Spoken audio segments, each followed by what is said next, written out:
आपको सिर्फ और सिर्फ आंकड़े दिखाई देने वाले हैं एबीपी न्यूज पर, और ये आंकड़े होंगे उन 5 राज्यों के जहां पर चुनाव होने वाले हैं। हमने शुरुआत पंजाब से की और अब बारी उत्तराखंड की है, लेकिन उत्तराखंड के आंकड़ों को आप तक पहुंचाऊं उससे पहले पिछले आधे घंटे में पंजाब को लेकर क्या कुछ हमारे ओपिनियन पोल में बातें निकलकर सामने आई है वो बताऊं, और उनको अगर मैं समराइज करने की कोशिश करूं तो क्या है, वो यही है कि किसको कितनी सीटें मिल रही है। तो पंजाब में किसे कितनी सीटें मिल रही है एक बार जल्दी से हम रिवाइव और रिव्यू आपको करवा देते हैं। पंजाब में कांग्रेस के खाते में सबसे बड़ी पार्टी कांग्रेस जो है उभर कर आती हुई पिछले में दिख रही थी, लेकिन इस वक्त देखिए आप 42 से 50 सीटें मिल रही है। अकाली को 16 से 24 सीटें मिल रही है। आज की तारीख में अगर चुनाव हो जाते हैं तो आम आदमी पार्टी को 47 से 53 सीटें, सबसे बड़ी पार्टी उभर कर आई है आम आदमी पार्टी। लेकिन ग्राफ लगातार नीचे गिरता चला जा रहा है, इसलिए क्योंकि सीएम का चेहरा आम आदमी पार्टी अब तक पंजाब की जनता के सामने, देश के सामने लाई नहीं है। बीजेपी उसी पर 0 से 1, अन्य के खाते में भी कुछ यही। लेकिन अब उत्तराखंड में क्या कुछ जनता सोच रही है, चुनावी मूड उत्तराखंड की जनता का क्या है, वो कुछ सवालों के जरिए हमने समझने की कोशिश की है। सवाल ये था कि क्या मुख्यमंत्री बदलने से बीजेपी को चुनाव में फायदा होगा, क्योंकि एक के बाद एक यहां पर तो रेस लगी थी ना मुख्यमंत्री बदलने की। हाँ, फायदा होगा 45% लोग कह रहे हैं, नुकसान कहने वाले 40% लोग हैं, और अभी भी कंफ्यूजन की स्थिति में 15% लोग हैं कि कह नहीं सकते हैं। तो पहला सवाल जो हमने दागा वो मुख्यमंत्री बदलने का जो ये पैटर्न उत्तराखंड में बीजेपी का है उस पर। तो लोगों ने कहा कि 45% लोगों ने कहा कि हाँ फायदा हो सकता है, क्योंकि जो परफॉर्म नहीं कर पा रहा है वो शायद परफॉर्म कर दे। अब जो अगला सवाल हमने पूछा, यानी सी वोटर जब लोगों के बीच में गया, चुनावी मूड भांपने की कोशिश की, तो सवाल ये उभरा कि उत्तराखंड चुनाव में आम आदमी पार्टी को कितना फायदा हो सकता है, कितना असर आम आदमी पार्टी का दिख सकता है। ज्यादा असर इस वक्त दिखेगा उत्तराखंड में कहने वाले 23% लोग हैं, कम को कहने वाले 42% लोग हैं, और आम आदमी पार्टी का कोई असर नहीं दिखने वाला है कहने वाले 35% लोग हैं। याद रखिए मनीष सिसोदिया लगातार उत्तराखंड के दौरे कर रहे हैं। आम आदमी पार्टी के अरविंद केजरीवाल बार बार वहां पर वही बिजली और पानी का वादा कर रहे हैं। अगला सवाल जो पूछा गया वो ये कि आपदा में उत्तराखंड सरकार के काम से क्या आप लोग संतुष्ट हैं? संतुष्ट है कहने वाले 51% लोग, और संतुष्ट नहीं है कहने वाले बहुत नजदीक में 49% लोग। 49% कहते हैं नहीं हम संतुष्ट नहीं है आपदा में जिस तरीके से उत्तराखंड सरकार ने काम किया। फिर हमने पूछा कि चुनाव में पेट्रोल और डीजल और गैस के बढ़ते दाम क्या बड़ा मुद्दा इस वक्त उत्तराखंड के चुनावों में बन सकते हैं। देखिए सबसे ज्यादा 67% लोग कह रहे हैं कि हाँ इस बार ये बड़ा मुद्दा होगा, पेट्रोल डीजल गैस के बढ़ते दाम बड़ा मुद्दा होगा। उत्तराखंड की 67% पॉपुलेशन ये मानती है, मतलब जिनसे हमने बात की, सी वोटर ने जो सैंपल पकड़ा उन लोगों में 67% जो है वो ये कहते हैं कि हाँ ये बड़ा मुद्दा होगा, लेकिन ना कहने वाले 33% लोग थे। ये वो महत्वपूर्ण सवाल जो बताएंगे कि कौन सरकार बनाता हुआ उत्तराखंड में इस वक्त दिखाई दे रहा है। यशपाल आर्य की वापसी से कांग्रेस को क्या फायदा होगा, जब ये सवाल हमने लोगों से पूछा तो देखिए आप क्या जवाब आया। 47% लोग कहते हैं हाँ फायदा होगा, लेकिन उससे ज्यादा कुछ ज्यादा परसेंट लोग 53% लोग ये मानते हैं कि इससे किसी तरह का कोई फायदा नहीं होने वाला है। उत्तराखंड में एक बड़ा इंटरेस्टिंग सवाल जो मुख्यमंत्री का चेहरा है वो अब से कुछ देर में रोमाना आपको बताने वाली है कि मुख्यमंत्री के चेहरे पर कौन किसकी मोहर जो है लग रही है, या किसके चेहरे पर सबसे ज्यादा फायदा लोगों को दिख रहा है। लेकिन उससे पहले उत्तराखंड में यशवंत आपने क्या पिछले बार के ओपिनियन पोल से और चुनावी मूड से अलग इस बार पाया? एक अंतर तो ये हो रहा है कि मामला जो है वो थोड़ा और कांटे का होता जा रहा है, लेकिन जो मेन ऑब्जर्वेशन है वो ये कि बीजेपी नेचुरल इनकम्बेंसी में और मुख्यमंत्रियों के बदलाव उठापटक में सामान्य रूप से ये चुनाव बीजेपी को हार जाना चाहिए, सामान्य रूप से, और कांग्रेस को इत्मीनान से जीत लेना चाहिए, और खासतौर पे तब जबकि हरीश रावत जैसा नेता उनके पास में हो। लेकिन अगर ऐसा होता हुआ आंकड़ों में न दिखाई दे तो उसके दो कारण होंगे। पहला तो ये कि ये तीसरी पार्टी जो आम आदमी पार्टी वहां पर एंट्री मार रही है, वो दरअसल जितने भी एंटी इनकम्बेंट वोट हैं, बीजेपी से नाराज वोट हैं, जो सामान्य चुनाव में उत्तराखंड में बीजेपी से हटके कांग्रेस और कांग्रेस से हटके बीजेपी 5-5 साल में पेंडुलम इधर से उधर होता है, वो इस बार पेंडुलम इधर से उधर ना जाकर के बीच में रुक गया है, उन्हें विकल्प मिल गया, वहां पे बीच में आम आदमी पार्टी खड़ी हो गई है। पर आपका एक सवाल तो लोगों को ये कह रहा है कि इतना असर दिखता हुआ नहीं दिख रहा है। 25% लोग कह रहे हैं, जो असर कह रहे हैं नहीं दिख रहा। 25% मतलब होता है हर चौथा उत्तराखंडी। देखिए कई बार आंकड़ों का खेल जो है, गिलास आधा खाली और आधा भरा जो होता है, वो खासतौर पे उत्तराखंड की लड़ाई हमेशा देखिए बहुत टच एंड गो की लड़ाई रही है। और हमने ऐसे ऐसे चुनाव देखे हैं जब एक बार तो बीजेपी चुनाव जीत गई, उनके मुख्यमंत्री चुनाव हार गए, ये भी हमने देखा है। बिल्कुल, मुझे लगता है हमें जल्दी से जरा पंकज जी का रुख कर लेना चाहिए। पंकज जी, ऐसा क्यों हो रहा है, जो यहाँ पर वजह गिना रहे थे यशवंत देशमुख कि साहब एंटी इनकम्बेंसी का फैक्टर है, 3-3 चेहरे बीजेपी बदल देती है, ऐसे में भी जो कंफर्टेबल पोजीशन होनी चाहिए थी कांग्रेस की बतौर विपक्ष, वो स्पेस हासिल नहीं कर पा रही। हाँ, मैं यशवंत जी की बात से सहमत हूँ, बावजूद इसके कि भारतीय जनता पार्टी के जो मुख्यमंत्री हैं पुष्कर सिंह धामी, उनकी कोई पहचान नहीं है चेहरे की, और हरीश रावत एक बहुत मजबूत और बड़ा चेहरा है। कांग्रेस की स्थिति ये नहीं कही जा सकती कि वो स्वीप कर रही है, लेकिन कांग्रेस निश्चित ही जीतेगी और कांग्रेस सबसे बड़े राजनीतिक दल के तौर पर आएगी। अभी कुछ समय बाकी है। कांग्रेस अगर अपने सांगठनिक मामलों पर थोड़ा ध्यान देगी और चुनाव को लड़ने के लिए ठीक तरीके से काम करेगी, तो मुझे पूरी उम्मीद है, क्योंकि कांग्रेस की बढ़त निश्चित तौर पर है। और अगर अभी बस 1-2 सवाल का और इंतजार कीजिए, इतना इंटरेस्टिंग होगा आगे, आप देखिएगा वो जो ट्विस्ट आएगा ना, और फिर आपसे वो सवाल मैं पूछूंगी, लेकिन वो सवाल जो जनता से हमने पूछा है वो आना जरूरी है उसके लिए, तो मैं आपके पास आऊंगी। और इस बीच रुमाना, हमारे साथ 2 नए और चेहरे जुड़ गए हैं। गीता भट्ट जुड़ चुकी हैं। डॉक्टर गीता भट्ट दिल्ली यूनिवर्सिटी में प्रोफेसर है after long time. Geeta ji, it's a pleasure to have you. And Rohit Sawal हमारे साथ जुड़ चुके हैं, दोस्त भी हैं, लेकिन यहाँ पर एडिटर हैं एबीपी गंगा के बतौर। तो भाई रोहित, आप तो उत्तराखंड की सड़कों पर घूम रहे हैं, एबीपी गंगा पर एक नया शो भी लेकर आने वाले हैं चुनाव को लेकर, तो इन जो गलियों में आप घूमे हैं उत्तराखंड की, क्या आपको अब तक समझ में आया है? क्योंकि सी वोटर जो कह रहा है वही इस वक्त के हालात हैं। देखिए रूबिका, अभी जो हमारे पैनल में जो तमाम मेहमानों ने बात की, तो लगभग संकेत वैसे ही हैं। कांग्रेस ने लगातार अपनी स्थिति कंसोलिडेट उत्तराखंड में की है। आज से 3 महीने पहले कांग्रेस जहां खड़ी थी और आज जहां पर कांग्रेस में काफी बदलाव है। कांग्रेस में सबसे बड़ी दिक्कत थी कि उनके भीतर जो संकट चल रहा था, आपसी लड़ाई, गुटबाजी, लेकिन जैसे ही हरीश रावत को धीरे धीरे पोजीशनिंग कांग्रेस ने दी है, हालांकि अभी भी सीधे तौर पर नहीं दिया, लेकिन जिस पोजीशनिंग में खड़ा हरीश रावत को कर दिया, हरीश रावत पूरे प्रदेश में घूम रहे हैं। रूबिका, इस बात से बिल्कुल इनकार नहीं किया जा सकता कि कांग्रेस लगातार उत्तराखंड में अपने आप को मजबूत कर रही है, और इस मजबूती के पीछे सबसे बड़ा फैक्टर, सबसे बड़ा चेहरा हरीश रावत खुद ही है। मुझे लगता है कि पोजीशनिंग से ज्यादा रोहित बेहतर बता पाएंगे कि हरीश रावत को फ्री कर दिया है, वरना वो तो बेचारे पंजाब में ही उलझे हुए थे, पंजाब के मसले सुलझाने में लगे हुए थे। वहां पर जब से हरीश चौधरी जी को भेजा है, तब से अपना हरीश रावत जो है वो थोड़ा सही पकड़े हैं। और कर पा रहे हैं। जो कहते हैं ना, बड़ी विचित्र स्थिति थी कि उत्तराखंड में कांग्रेस के बाद में बारात भी थी और सब कुछ था, तैयारी थी, नहीं दूल्हे को उन्होंने पंजाब की बारात में नाचने को भेज दिया था। अब बड़ी मुश्किल से वो दूल्हा खींच के वापस आया है। नहीं, दूल्हा खींच कर वापस आया, लेकिन मुझे लगता है आंकड़े दिखाने चाहिए कि ये जो दूल्हा वापस आया है कांग्रेस का, जिसको हम मान रहे हैं, उत्तराखंड की जनता क्या मान रही है? सीएम के चेहरे के तौर पर उत्तराखंड की जनता की नजर में पहली पसंद कौन है? वो नाम, वो आंकड़े, उत्तराखंड में मुख्यमंत्री के तौर पर पसंद कौन, चेहरे कौन कौन से सामने? हरीश रावत का हम जिक्र कर रहे थे, आप देखिए 31% सितंबर में था यह आंकड़ा, 37% अक्टूबर में, और नवंबर में फिर से वही सितंबर वाले मार्क पर 31% लोगों की पसंद के तौर पर हरीश रावत पहली पसंद बने हुए हैं उत्तराखंड के लोगों की। पुष्कर सिंह धामी जो इस वक्त मुख्यमंत्री हैं उत्तराखंड के, वो हरीश रावत से पीछे, लेकिन बहुत पीछे नहीं, और कवर अप करते हुए, क्योंकि सितंबर में पुष्कर सिंह धामी आप देख सकते हैं 22% लोगों की पसंद थे, अक्टूबर में 24% पर यह आंकड़ा पहुंचा, और अब नवंबर में यह 28% पर पहुंच चुका है। पीछे हैं जरूर हरीश रावत से, लेकिन बहुत ज्यादा यह फासला नहीं है। वहीं अनिल बलूनी बीजेपी के नेता, और उनकी पॉपुलैरिटी का ग्राफ लोगों में बतौर मुख्यमंत्री उत्तराखंड के वही सितंबर में 19% के आसपास, अक्टूबर में 17%, नवंबर में 18% के आसपास।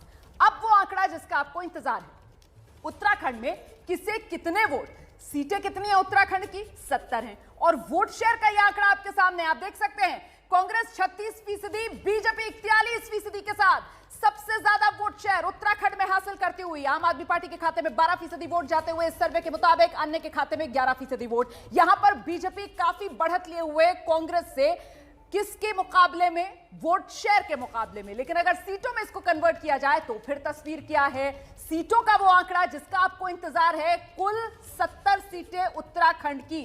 और जो जादुई आंकड़ा है 70 सीटों का, वो जाहिर सी बात है 36 बैठता है। यहां पर बीजेपी वो 36 जादुई आंकड़ा पार करते हुए 36 से 40 सीटें बीजेपी के खाते में जा सकती हैं। ये आंकड़ा आपके सामने है। कांग्रेस के खाते में 30 से 34 सीटें, आम आदमी पार्टी के खाते में 0 से 2 सीट, अन्य के खाते में 0 से 1 सीट। ये पूरा गणित, ये जो चुनावी मूड नवंबर का आप देख रहे हैं, उसके हिसाब से ये आंकड़े आपके सामने आए हैं। तो यहां पर सीधे सीधे बीजेपी को बड़ा फायदा मिलता हुआ उत्तराखंड में बीजेपी कांग्रेस में कांटे की टक्कर है, सर्वे ये बता रहा है। लेकिन सबसे बड़े दल के तौर पर बहुमत के आंकड़े को पार करते हुए बड़ी आसानी से इस वक्त बीजेपी नजर आ रही है।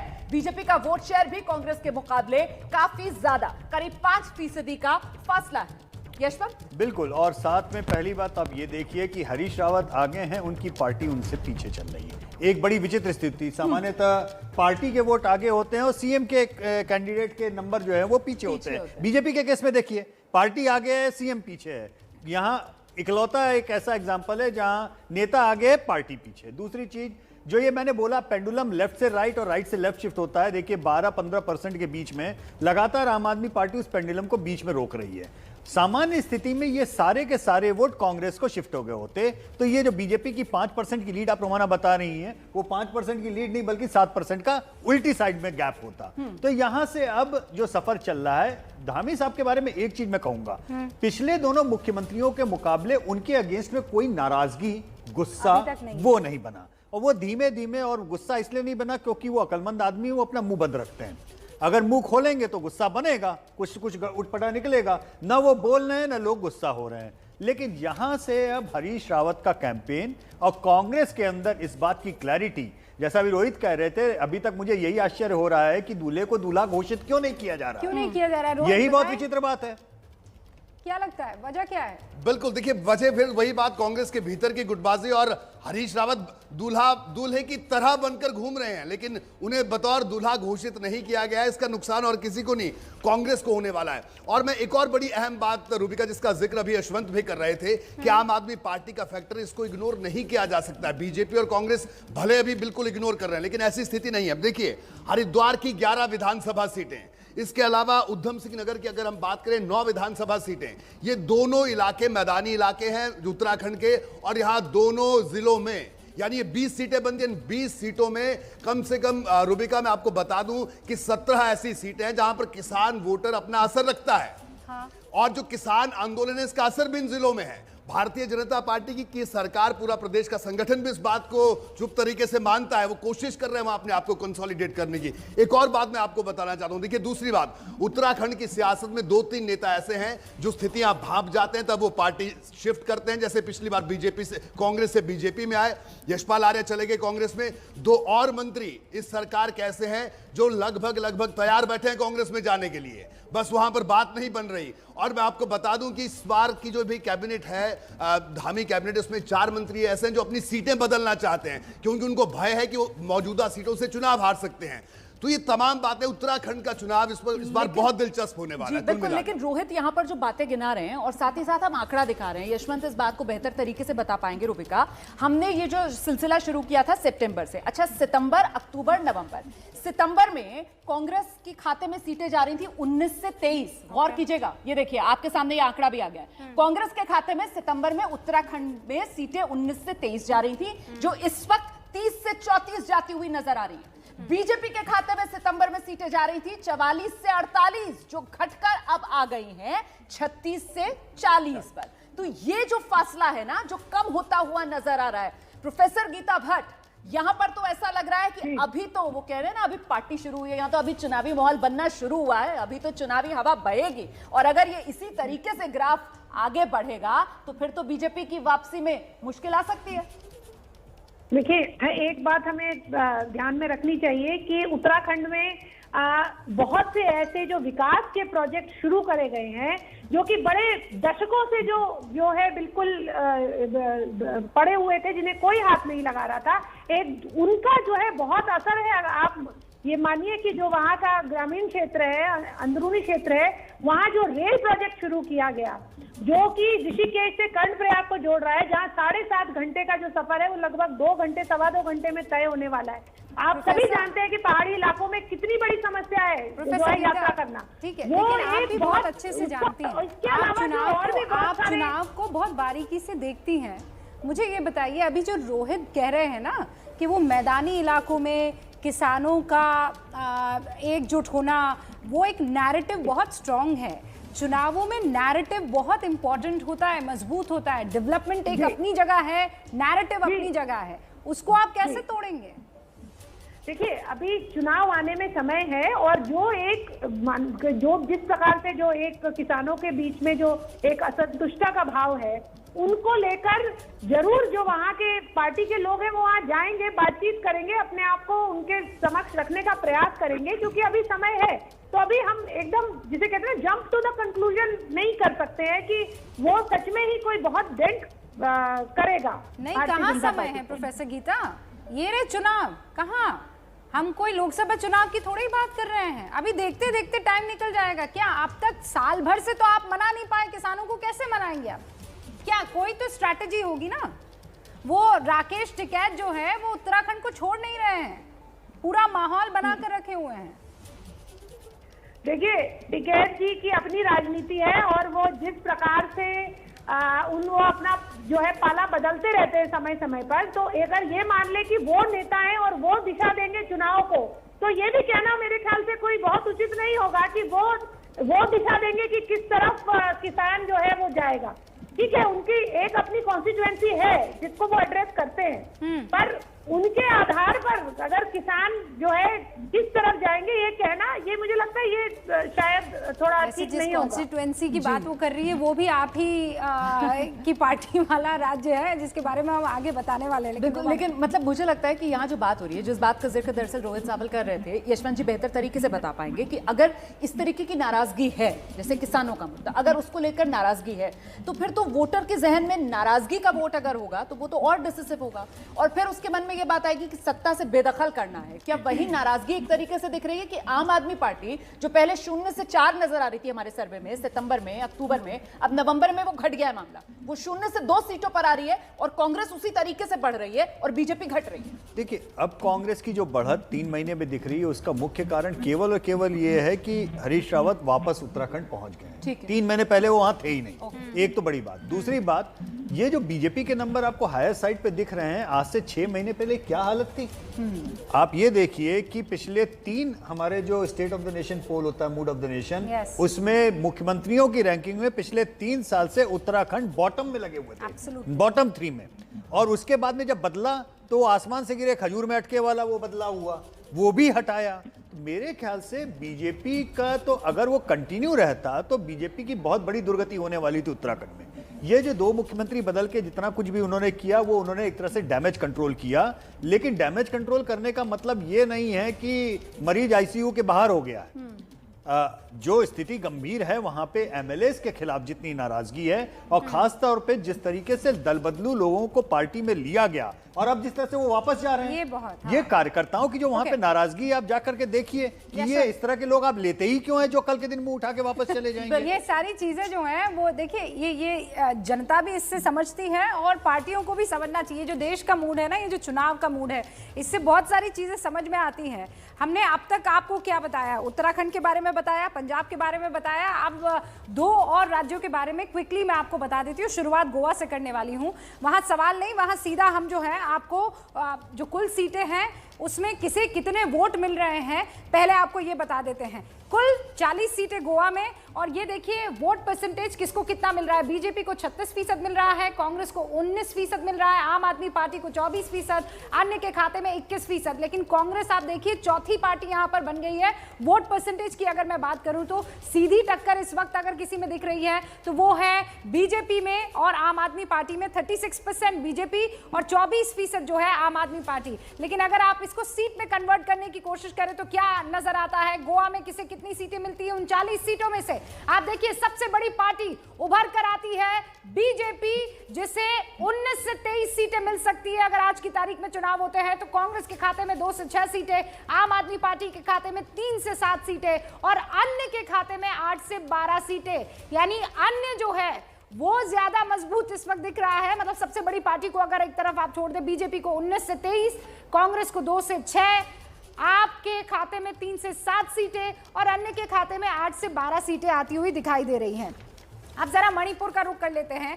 मणिपुर में भी आप चुनावी मूड देखिए। वोट परसेंटेज की अगर मैं बात करूं, कुल 60 सीटें हैं। उन 60 सीटों में से बीजेपी को 39% वोट मिल रहा है, कांग्रेस को 33%, एनपीएफ को 9% और अन्य के खाते में 19% वोट परसेंटेज जाता हुआ दिख रहा है। लेकिन अगर इनको कन्वर्ट किया जाए तो कुल 60 में से कौन सी पार्टी सरकार मणिपुर में बनाती है, वो आपके सामने मैं आंकड़ा रखने के लिए तैयार हूं। कुल 60 सीटों में से मणिपुर में बीजेपी को 25 से 29 सीटें मिल सकती है, कांग्रेस को 20 से 24 सीटें मिल सकती है, एनपीएफ को 4 से 8 सीट मिलेंगी और अन्य के खाते में 3 से 7 सीट। लेकिन बीजेपी मणिपुर में सबसे बड़ी पार्टी के तौर पर यहां साफ तौर पर आज की तारीख में दिखाई दे रही है। लेकिन बहुत क्लोज कांग्रेस भी पीछे पीछे। यशवंत, ये 2 राज्य जो इस वक्त जिनके हमने वोटिंग परसेंटेज भी दिखाए और सीटें भी दिखाई, यहाँ पर भी क्लोज फाइट दिख रही है आपको? हालांकि केवल क्लोज फाइट दिख रही है, बल्कि 3 महीने का अगर आप आकलन देखें तो गोवा और मणिपुर दोनों में मामला एक तरह से बीजेपी स्टीम लूज करती हुई दिख रही है। और बीजेपी की जो लीड 3 महीने पहले की बहुत क्लियर लीड गोवा में थी, वो अब इस समय गायब होती हुई दिख रही है। अब गोवा की स्थिति बहुत विचित्र है। ये इकलौता राज्य है जहां पे हमारे सर्वे में नंबर 2 पे जो सबसे ज्यादा पॉपुलर चीफ मिनिस्टर का चेहरा आता है, वो चेहरा ही नहीं है। उसमें लोग कहते हैं कोई भी आम आदमी पार्टी का व्यक्ति। ये इस तरीके का एक अजीबोगरीब सा रिस्पॉन्स आता है, क्योंकि न चेहरा है न पब्लिक उसको लेकर के बहुत ज्यादा परेशान है कि कौन सा चेहरा होगा। और एक गोवा के बारे में और इंटरेस्टिंग बात है रूबिका, जो शायद आपके नेशनल डिबेट में भी आपको कभी काम आ जाए। ममता बनर्जी की पार्टी को गोवा में बमुश्किल 2% वोट के आसपास ही नसीब होते हुए दिखाई दे रहे हैं, जबकि बड़े बड़े जो स्टार्स ये मैं इस बात को यहीं पर रह के छोड़ दूंगा, क्योंकि इसके बहुत अलग किस्म के रेमिफिकेशन है। लेकिन जो एक अजीब सा चेहरे का असमंजस आम आदमी पार्टी का पंजाब का है, वही गोवा का है। अगर ये चेहरा नहीं देंगे तो गोवा में भी टाए टाए फिस हो जाएंगे।